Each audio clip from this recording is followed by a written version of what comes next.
जहां पर पांडवों के शिविर लगे हुए हैं।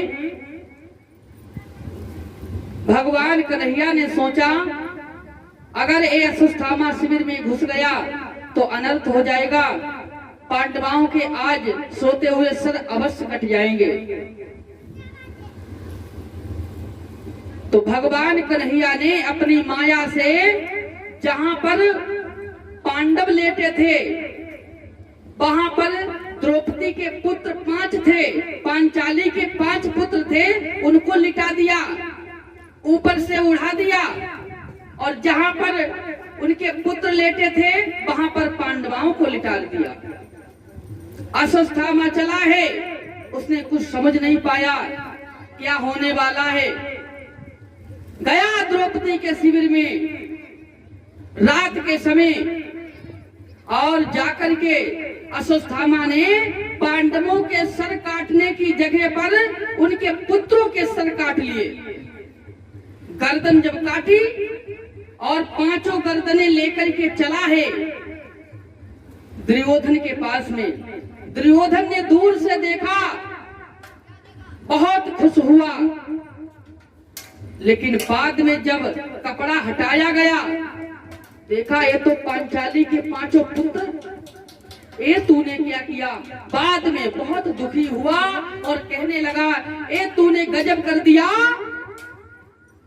हमने ये नहीं कहा था कि तुम उनके पुत्रों के सर काट के लाना, तुमने मेरे वंश का नाम और निशान मिटा दिया है, मेरे वंश को आगे और कौन चलाएगा, यही तो एक सहारा थे इस वंश को आगे बढ़ाने वाले, हमें पांडवों के सर चाहिए थे, लेकिन तुमने क्या कर दिया। तो दुख और सुख एक साथ आया, दुर्योधन का बाद में प्राणांत हो गया। इधर जब सुबह हुई है द्रौपदी उठी, पैरों में देखा है गजब ही हो गया। खून खून इतना बह रहा है जैसे कोई नाली बहती है, बहुत रक्त निकल रहा है। द्रौपदी ने भाग करके देखा, ये क्या हुआ, ये तो मेरे पुत्र मारे गए। द्रौपदी रोने लगी, हे परमात्मा ये क्या हो गया, मैंने नहीं समझ पाया था। और द्रौपदी रोती है, भरी भरी गो आँखिन में नीर, थोड़ी बात ने दीनों रुदनु बचाई।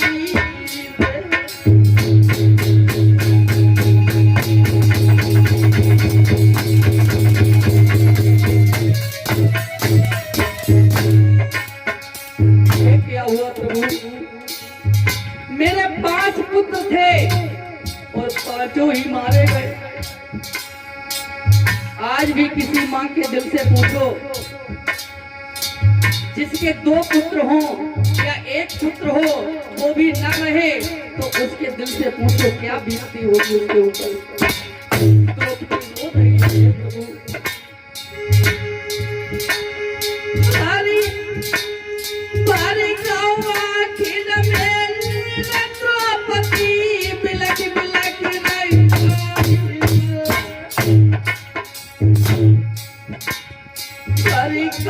करनी है बिना ने यार कैसी अपनी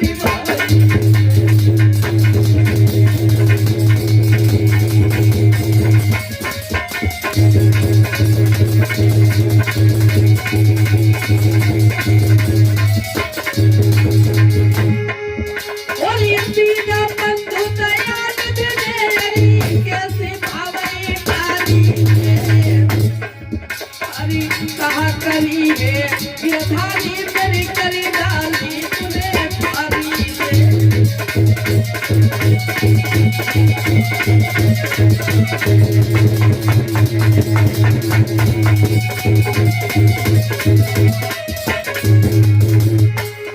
हे परमात्मा, हे मुरलीधर कहाँ हो तुम, ये क्या कर दिया प्रभु। और ये धरती निकल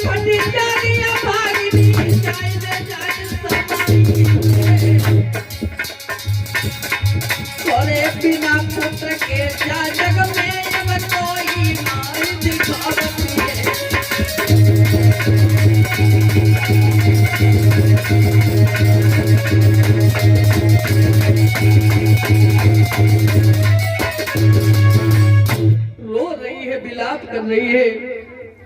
पैरों में रक्त बह रहा था, हरे अबला खड़ी रो रही थी।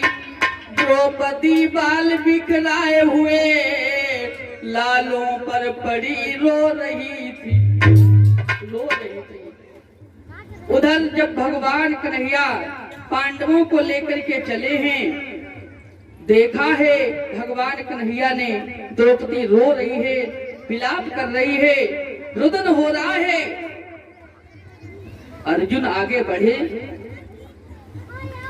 वो भी रोने लगे। ये क्या हुआ, मेरे बच्चे जीवित नहीं रहे।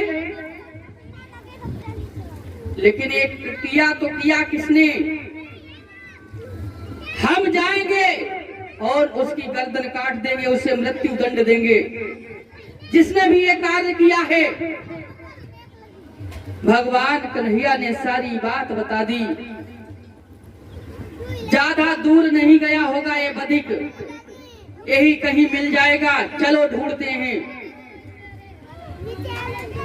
भगवान कन्हैया पांचों पांडव गए और देखा है आगे बढ़ करके वही अश्वत्थामा जा रहा था, तो पांचों पांडवों ने घेर लिया। युद्ध हुआ, युद्ध होने के बाद अश्वत्थामा को पांचों पांडवों ने पकड़ के बांध लिया, रथ में बांध लिया और लेकर के द्रौपदी के पास में पहुंच गए। और द्रौपदी से एक बात कही, बताओ इसे मार दिया जाए कि छोड़ दिया जाए, बोल इसके साथ में क्या किया जाए, बताओ इसे मार दे या छोड़ दे। द्रौपदी ने उसका नीचे सर किए हुए वो था देखा तो उसे दया आ गई, थोड़ी दया आ गई। उसने सोचा हमारे पुत्र तो मर गए हैं, अब जीवित तो नहीं हो पाएंगे, लेकिन ये भी किसी का पुत्र है, इसकी भी कोई माँ है। अगर ये मर गया तो इसकी माँ बहुत रोएगी मेरे जैसे, तो क्यों ना हम इसे न मारें, इसे छोड़ दें।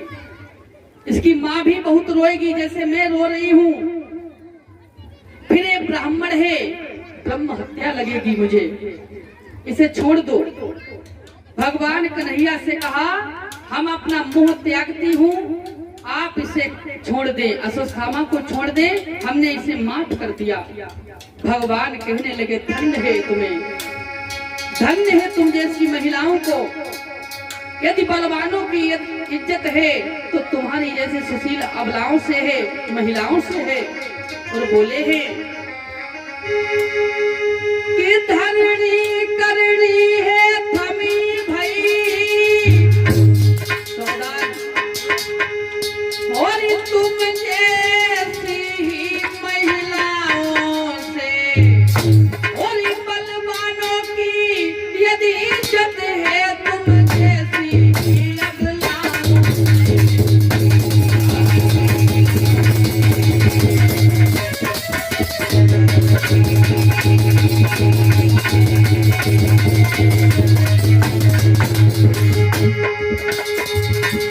बोले हैं भगवान कन्हैया धरणी करनी है कमी भई,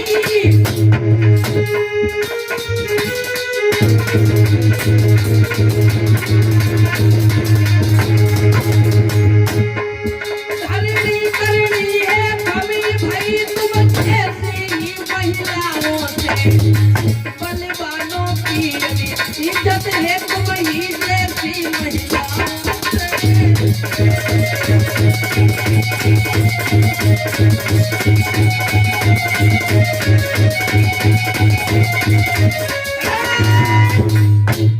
बलवानों की यदि इज्जत है तुम्हारी जैसे सुशील महिलाओं से है, धन्य है द्रौपदी।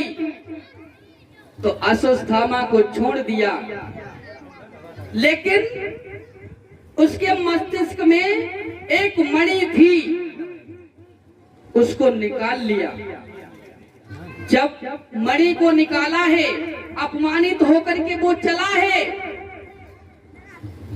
लेकिन अपमान का बदला एक ना एक दिन हर कोई लेता है। उसे चैन नहीं पड़ा, उसने ये नहीं सोचा हमें माफ कर दिया, हमें छोड़ दिया है। नीच अपनी नीचता से कभी बाज नहीं आता है। जिसकी आदत गलत होती है, आदत में खोट होता है, उसकी आदत कभी सुधरती नहीं है। नीच अपनी नीचता से कभी बाज नहीं आता है। अगर बिलैया को कहो मुंह से मत खाइए तो हम दूध पिलाइए, क्या मानेगी? वो चूहा जरूर खाएगी। वही अश्वत्थामा ने किया, उसने ब्रह्मास्त्र निकाल लिया। उसने सोचा इन्होंने मेरा अपमान तो कर दिया है, लेकिन हम इनके वंश को ही नहीं रखेंगे। जो अभिमन्यु की पत्नी थी उत्तरा के गर्भ था, तब अभिमन्यु तो युद्ध में मारा गया, लेकिन तब उत्तरा गर्भ धारण कर चुकी थी। जब अभिमन्यु मारा गया उससे पहले उत्तरा जो थी गर्भवती थी, उत्तरा की तरफ उसने छोड़ दिया। जब ब्रह्मास्त्र छोड़ा है, उत्तरा के गर्भ में जलन पड़ने लगी, पीड़ा होने लगी, चिल्लाने लगी उत्तरा, हाय मामा मुरलीधर मुझे बचाओ, मेरा गर्भ अंदर ही अंदर जल रहा है, खंडित हो रहा है। तो भगवान कन्हैया ने छोटा सा रूप धारण किया और सुदर्शन चक्र लेकर के गर्भ में प्रवेश कर गए। वैसे भगवान कभी गर्भ में प्रवेश नहीं कर किए हैं, पहली बार उत्तरा के गर्भ में प्रवेश किया। भगवान अवतार लेते हैं, प्रकट होते हैं, लेकिन गर्भ में कभी नहीं जाते हैं। पहली बार उत्तरा के गर्भ में प्रवेश किया भगवान कन्हैया ने, और चक्र सुदर्शन से, ब्रह्मास्त्र से उस गर्भ की रक्षा की। भगवान की कब तक बड़ाई करें, उनकी महिमा का, उनकी लीला का बखान। उनकी लीलाएं इतनी रसीली, बड़ी हैं, अनुपम हैं, अपने छोटे मुख से वर्णन नहीं कर सकते हैं। बड़ी कृपा हुई। बाद में भगवान कन्हैया बाहर निकले हैं, गर्भ की रक्षा की।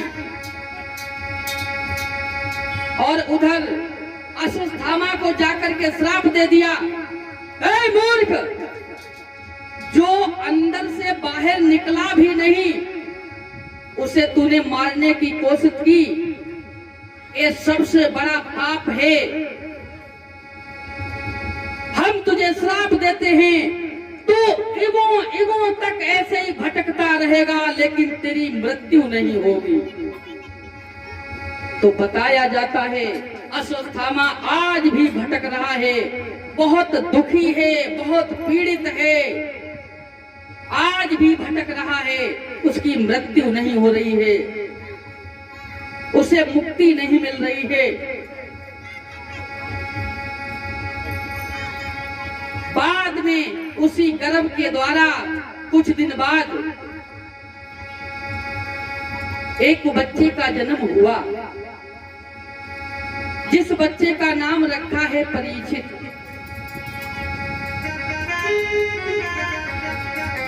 परीक्षित थोड़े बड़े हुए हैं। एक दिन भगवान कन्हैया कहने लगे पांडवों से, आप ऐसा करें, आगे बहुत वैसा समय आ रहा है,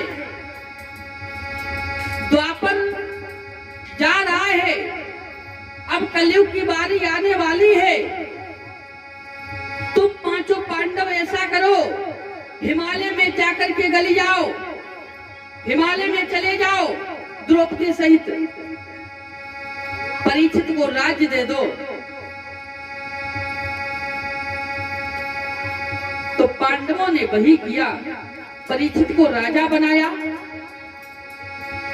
अपने आप द्रौपदी सहित 6 प्राणी चले गए हिमालय में।